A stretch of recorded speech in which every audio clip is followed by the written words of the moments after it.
एक छोटी सी गली में गोलू नाम की एक अनोखी बिल्ली रहती थी। वो और बिल्लियों की तरह शांत और सीधी सादी नहीं थी। उसकी हरकतें हमेशा अजीबोगरीब होती थीं। कभी वो किसी ऊंचे पेड़ पर उल्टी लटकी हुई दिखाई देती तो कभी किसी गमले के अंदर गोल होकर सोती हुई मिलती। गली के बच्चे उसे देखकर खूब हंसते थे, पर गोलू को इससे कोई फर्क नहीं पड़ता था। वो अपनी ही मस्ती में रहती थी।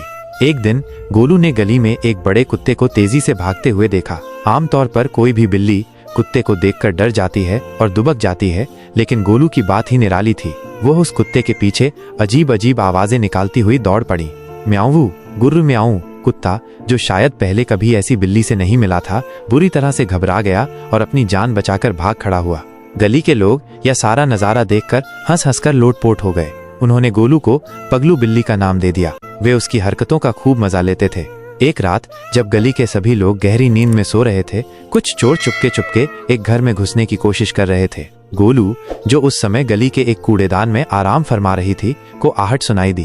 अब कोई समझदार बिल्ली तो खतरे को भांपकर छिप जाती, लेकिन गोलू का दिमाग तो थोड़ा घुमा हुआ था। उसने अचानक जोर जोर से अजीब और डरावनी आवाजें निकालना शुरू कर दिया।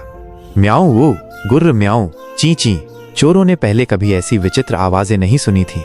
उन्हें लगा कि शायद कोई भूत प्रेत या अजीबोगरीब जानवर है। वे बुरी तरह से डर गए और घर के अंदर घुसे बिना ही अपना सारा सामान छोड़कर भाग खड़े हुए। अगली सुबह जब गली के लोगों को चोरी की कोशिश और गोलू की अजीब हरकतों के बारे में पता चला तो वे गोलू को देखकर हैरान रह गए। उस पगलू बिल्ली ने अनजाने में ही पूरी गली को चोरों से बचा लिया था। उस दिन से गोलू और भी ज्यादा मशहूर हो गई। गली के लोग अब उसे प्यार से हमारी पगलू हीरो बिल्ली कहने लगे। बच्चे उसे और भी ज्यादा प्यार करते और उसके साथ खेलते। गोलू अपनी अजीब हरकतों के बावजूद सबकी चहेती बन गई थी।